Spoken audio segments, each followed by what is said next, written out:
Welcome and thank you all for joining us today as we talk about a topic that you probably have heard the terms. Sometimes it's glossed over and you may be a little foggy on what it actually means to be pre-firm and have subsidized rates. So hopefully today we're going to shine some sunshine on those particular topics. Before we get started, I do have some announcements to make. My name is Heidi Keivel. I'm from National Flood Services. My co-host today is Sandy Emerson, also from National Flood Services. Because of the size of our presentation today, I have muted your phone lines.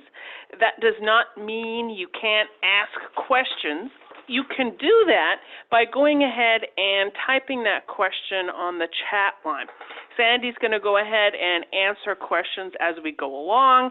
We're going to have time at the end for questions as well. This is a short presentation today, so it's not going to last the entire hour. So with that, I'm going to go ahead and talk about objectives after I have Sandy launch our first question, kind of to get to know everybody out there. Okay, Heidi, here we go. And if everyone would let us know where you're actually coming from, because it gives us a general idea of who our audience is, and we can direct some of our answers to those kind of questions and understand where you're coming from. So the first, of course, is how would you classify your knowledge as a beginner, an intermediate, or an advanced? And number two is what best describes your role? Are you an agent, office staff, marketing, insured? Just let us know.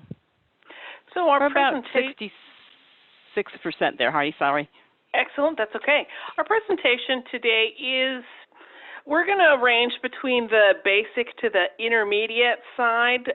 So the person who said that they were advanced, hopefully we're going to give you some information. But this is information that really is talked about in the flood program, but it's not talked about every day in the flood program. Starting with what is the difference between pre-firm versus post-firm, how was pre-firm created, what it means to be pre-firm. We're also going to talk about the difference then between what is full risk versus a subsidized rate, which will then kind of springboard us into really the cost of those subsidized rates, because if we look at it in a dictionary point of view, I bet we're going to get that wrong, and then I'm going to give you some final steps on what to look for. So Sandy, what is our audience looking like? We have a few beginners out there, quite a bit of intermediates, a couple advanced. Most of our audiences are agents, I should say. We have a few office staff, and it looks like we have one insured. Well, I hope that we have some information for everybody in every level, so let's go ahead and kind of get started. When a community joins the flood program, which is really the very beginning of the topics of pre-firm, post-firm, subsidized rates, and rates, there really is a system or some steps that that community really has to go through. So one of the items on a community's list is to have a flood map completed. It's called the flood insurance rate map. That's really the start of this entire topic. So your community is going to initiate the application. Then a flood insurance study is completed. It's often referred to as the FIS in the flood program. The flood insurance study is really what the name implies. It is a very, very in-depth, detailed study of that community. And a couple things are taken into account. The current flood risk in certain areas, maybe there's some areas that are prone to flooding. There's some areas where they used to be marshlands. It's now a subdivision with sidewalks and pavement. They're also going to take in some historical data. They're going to look at really the level that it's flooded within that community. The Corps of Engineers is then going to collect this information. It's going to give it to the NFIP, and they're going to suggest just a few suggestions, and that suggestion is really going to lay out some certain areas that might be in need of some flood study, some additional. That's the flood hazard boundary map. And really that is not an official map. It is not certainly official enough for documentation. It just sets aside certain areas where further study needs to be completed. Excuse me. Then that information is collected and it's presented to the community officials, and a public hearing is then held. So it gives a preliminary look at where those higher risk flood zones are going to be. Certain areas have to complete some flood mitigation, whether it is a water diversion project, maybe it is installing a dam in a certain area, or sometimes it's just to repair some of the aging infrastructures. If there's a levee or some other items that need some work, that's going to be presented at the public hearing. The community officials and the public then have a certain amount of time after these results have been published to provide information back to the NFIP and FEMA in order to kind of change their mind about certain areas. Maybe they designated an area as a high-risk flood zone, but the community has some additional information to share that might change the mind, might reduce that risk just a little bit. Once that has been completed, then the map is going to be adopted and approved in that community. And what comes along with that approval is regulations. So once that flood insurance rate map is adopted, then that community then agrees to enforce some regulations and some building codes. And these are going to be published and pushed to the floodplain management office. It's going to be collected to the floodplain manager. And the community then has to start enforcing building codes. So as we go along, you're going to see that that's really going to become important in the process when we're talking about those pre-firm, post-firm, and those subsidized rates. So the term pre-firm and post-firm, if you're one of those beginners that is joining us, really simple to remember what those terms mean. So that flood insurance rate map is that very detailed map that places every single person within a flood zone. Pre-firm then is a structure that was built prior to your flood insurance rate map being adopted. Or if you have a structure that was built prior to December 31st of 1974, it is also pre-firm. I always get the question, why that specific date? That happens to be the date that Congress designated as a date when the NFIP started to think about these particular topics and these items.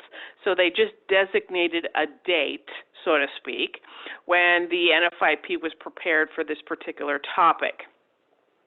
Your pre-firm structures can also be built prior to your community joining the flood program. For example, I live in northern Florida, so if my community joined the flood program in 1980 and my structure was built in 1978, it's after 1974. It's also before my flood insurance rate map was completed for this community. That means it is a pre-firm structure. Post-firm structures are then built after that flood insurance rate map has been adopted, which is again after the community decides and agrees that it's going to enforce certain building codes. So the rates that go along with pre-firm, post-firm structures are different. Post-firm structures are all built on how compliant that structure is with those building codes that came about once this flood insurance rate map was ratified. Your pre-firm structures then didn't really have any rules and regulations. They could build those structures really however they chose to, and it doesn't matter, compliance matters, so their rates are different, which we're going to see. Sandy, guess what time it is? Well, let me guess. We might have another poll question here. We do. Just kind kind of making sure everyone is kind of still with us here. It's early in the game, but always have to have that poll question. Well, let's test everybody's knowledge based on what we've already heard. When is an elevation certificate required? For all A or V zones, pre-firm A and V zones, or V zones, post-firm A or V zones, or B, C, and X zones only. So here we go. Yes, I'm being mean. I'm sorry, everybody. That's kind of a trick question because I haven't really talked about this topic yet before. So I am testing to see kind of what your knowledge is. We're getting some rapid answers here. We're at about 71%. So we have a few more out there.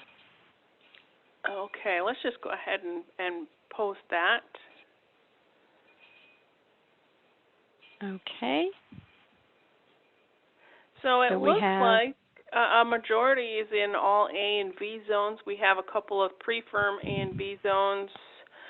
Our second runner-up, so to speak, tying with our third, is post-firm A zones. Then we have our B, C, and X flood zones only. Here's the answer to that particular question. If you have your post-firm structure, which now we know what that means, and it's in what's called an SFHA, which stands for a Special Flood Hazard Area, the elevation certificate is required. So that's actually the answer to that question. That means that that structure is built after those floodplain regulations came into play. So the National Flood Insurance Program needs to know exactly how compliant that particular structure is, and that's what the elevation certificate does. If you have a pre-firm structure that's in a special flood hazard area, those are zones beginning with the letter A or V, the elevation certificate is optional. So if it is going to help improve the rates, then of course the elevation certificate can be submitted. It's not always a guarantee the elevation certificate is going to do that. So those pre-firm structures really have a choice. If it helps, they can submit it. If it doesn't, they can take what's called a subsidized rate, and we're going to talk about that further. Those flood zones that are beginning in the letter B, C, and X, the elevation certificate is not a requirement, and it's not taken into consideration when rating the flood policy. The other questions that I always get are, who does the policyholder go to in order to get a copy of the elevation certificate? And my answer always starts with, go back to those community officials that I talked about just a couple of slides before. Communities now are really getting pretty good at keeping copies of elevation certificates on file. Just because an elevation certificate might be out of date or older doesn't mean it's valid because it's good. So check around. Check with a previous owner, check with the builder. It also might be a case where an elevation certificate may not have been completed. And in that instance, the policyholder will have to go to a licensed surveyor, licensed engineer, or a licensed architect to complete the elevation certificate. The last question on elevation certificates is why? Why is that big word compliance? Again, those post-firm structures have to be compliant once that flood insurance rate map was completed. The elevation certificate tells that story. Pre-firm don't necessarily have to have that particular story. So once you have a risk that's being rated with the elevation certificate, it's said that it is being rated using a full risk rate. So when you hear the terms full risk rate, it simply means that the elevation certificate is being applied.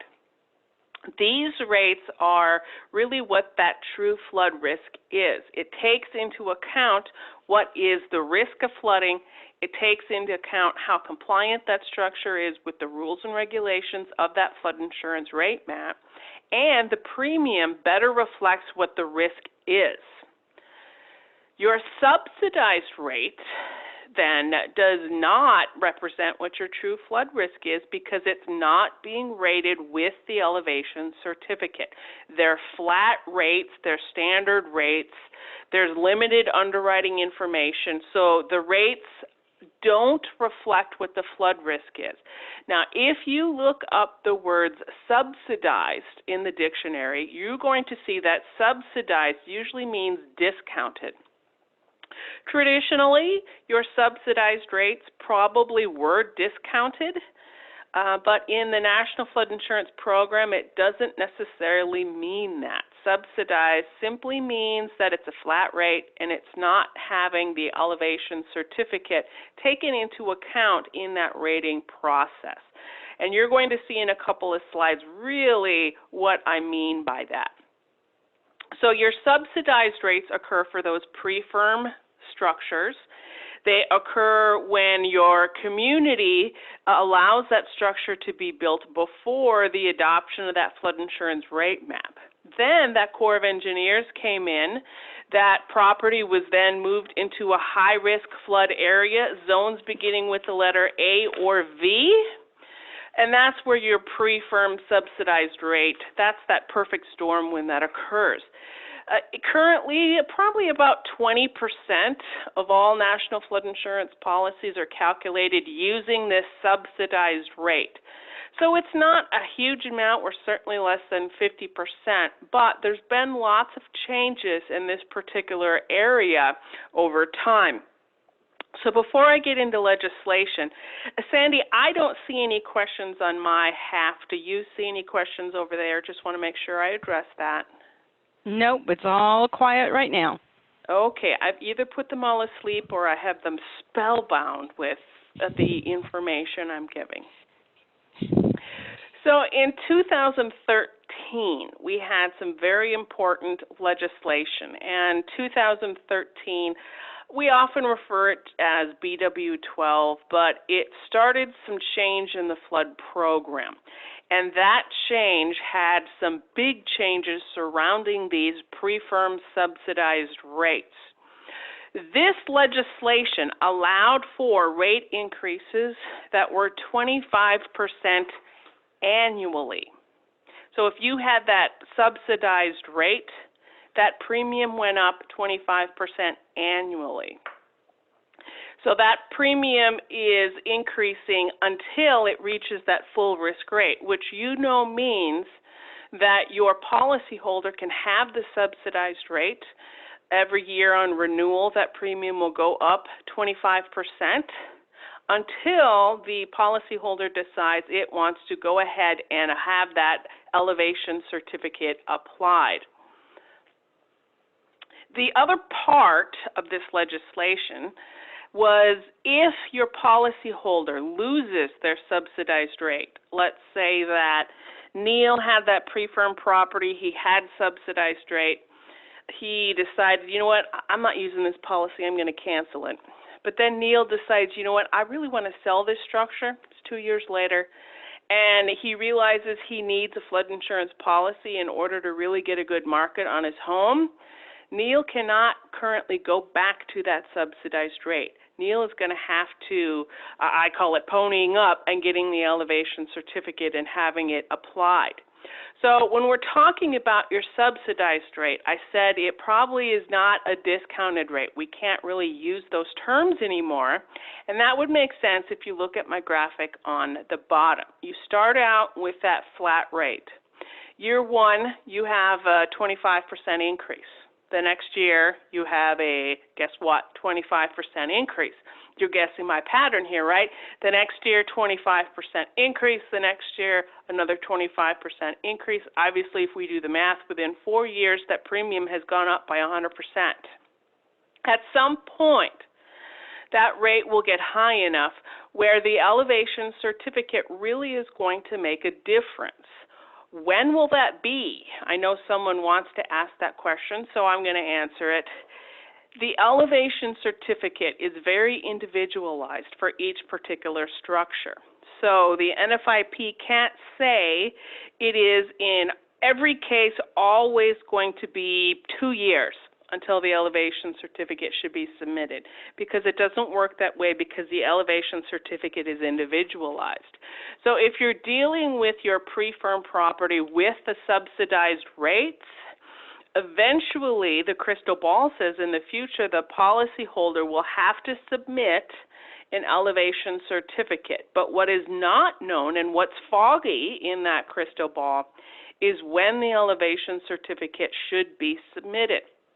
It is perfectly acceptable to get an elevation certificate, to have that policy quoted and rated to see how much the premium is going to be. And if it's not beneficial, then the elevation certificate doesn't have to be used. You can even submit the elevation certificate, and it doesn't have to be applied until it really is going to be beneficial for the insured. But at some point, the premiums on these policies are going to continue to increase by 25% every year until the elevation certificate is really submitted, and that legislation is still in place, and that's still in play. So this graphic is hopefully kind of giving you a pretty good look at that subsidized rate. So here we look on our left. We're looking at this pre-firm structure where it didn't have any rules and regulations. They could build any type of way that they wanted to. Our first structure is 4 feet above what's called the BFE, which is the base flood elevation, and I call it our benchmark for flood loss. And their premium, let's say, is $5,000. Well, you have their neighbor's house that's sitting right at that flood risk line, and your pre-firm structure, guess what the premium is? $5,000. And then here you have Sandy, who's built 2 feet below where your flood risk is, and guess what the premium is? You guessed it, $5,000. So your subsidized rate are subsidized because it doesn't matter how you've built your structure, it's just a flat rate. It's not reflecting what the risk is. Your post-firm rates do. So the higher you put that lowest floor, the lower your premium is going to be. High and dry equals cost savings. So the home that was 4 feet above the base flood elevation, premium, $600. Here we have someone who's sitting right at that flood risk. The premium is going to go up because the flood risk goes up. So we're talking about $2,000. Now that person who's built below the flood risk, then that premium is going to be, let's say, $7,000. So your post-firm, this is your full risk rate, taking into account really what your flood loss and what your flood risk could be. Pre-firm subsidized rate simply means that they're just going to come up with a flat rate, and it doesn't matter if you're compliant, not compliant, they're going to charge that flat rate. That's really the difference between those two rating scenarios. And NFIP is going to a full risk rate scenario, increasing those pre-firm subsidized. So what happens then if your policyholder then has any of the scenarios on our screen? What happens to your subsidized rate? Any of the scenarios I'm going to talk about could disqualify them from that subsidized rate, meaning that the policyholder may have to go ahead and submit the elevation certificate, whether it is beneficial or not. One, if that policy lapses. If there's a lapse in coverage, subsidized rates cannot be retained. If the policy is canceled, that's the scenario I went through. Neil decided to cancel his policy. He then decided he needed to come back. He can't come back with that subsidized rate. If the renewal premium is not paid until we get past that 90 days following the expiration date, guess what? There's going to be a policy lapse, which means the subsidized rate cannot be retained. Here's one that's not talked about very often, but I should also mention it, and that's going to be if, for a second time, the renewal payment is received more than 30 days after the expiration, but they happen to make it within 90. So we're talking 31 to 90. This is the second time that they were that late, NFIP not going to give or use those subsidized rates. Or if you have a policyholder who decided that, you know what, that private policy, that's a pretty good premium, I'm going to go ahead and get one of those policies. And then let's say that private policy decided to non-renew that policyholder, so they come back to the NFIP. The NFIP will not see that private policy is having continuous coverage. They're going to treat it like it's been a lapse, meaning that your policyholder is going to lose that subsidized rate. They have to go directly to your elevation certificate. So those are some things to really watch for. So what happens now? Now you know about subsidized rates, you know about pre-firm and post-firm. Where do you go from here? If you're an agent out there, look at your book of business and kind of look for when it says pre-firm subsidized rate. A lot of softwares allow you to run a PIF report. Sometimes it says it on your PIF report. Sometimes you can run a policy summary, and in the policy summary it might say if it's pre-firm subsidized. Declaration pages should also say if it is using subsidized rate somewhere on the deck page. So if you find, agents, in your book of business that you have these types of policies, it might be the opportunity to kind of reach out to the policyholder, stressing how important it is to keep that policy in place. Encourage them to retain that policy. The other thing that you might want to do as an agent for these particular types of properties is to start talking to your policyholder about the elevation certificate. Start preparing the policyholder for increased premiums, preparing them to kind of start looking and asking around to see if they can find an elevation certificate, to have an elevation certificate, start calculating a price. Because eventually in their future there's going to be an elevation certificate applied, especially if they lose that subsidized rated policy. So those are some things to look at when you're working with those types of policies. I have some time for questions. I'm also going to have Sandy kind of launch our last poll, which is kind of our survey. I'm hoping that 100% of you complete the survey. It's really helpful for us to kind of judge if our presentations are helpful, if they're not helpful, to make sure that we're kind of getting you the information that's helpful to you. So Sandy, before I talk about resources, any questions?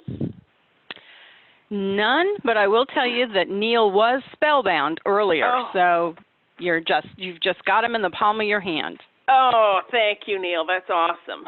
Let me give you a couple of resources before I let you go for the day. Check out nationalfloodservices.com. And yes, I'm biased, but I still think it's a really good website. The National Flood Services Group have put in a lot of work on this website. There's a lot of resources out there. Information, there's videos from A to Z, any topic you might want to think about, probably going to be out there on that website. The other thing that's out there, folks, are some templates for emails to do a little bit better job at marketing. There's templates out there for your social media. There's Facebook, Facebook ideas out there, LinkedIn, all of those social media things. They have those materials out there for you to use to kind of help grow that book of business. Also, if you have not already done so, sign up to receive NFS communications. This does not mean that we're going to start sending you about 100 emails a day. What this means is that you get put on a list. We send you emails for webinar announcements. We send you NFIP updates, things such as that. If you leave us and you think of some questions, I know Bradley must be too shy to ask his question. What Bradley can do is he can go ahead and send an email to agent.development@nationalfloodservices.com. And one of our group will go ahead and email. I can't guarantee we can answer absolutely 100% of your questions. However, we can get a hold of a lot of people who can. So always ask that question. Don't ever fear to ask those particular questions. Ooh, excuse me. The other website that I always like to go ahead and put on is the FloodSmart website. FloodSmart's the marketing arm for the NFIP. And they also have an agent-facing website, a consumer-facing website, tons of information out here. And they also have marketing materials that if you're an agent out there that you can use for free of charge.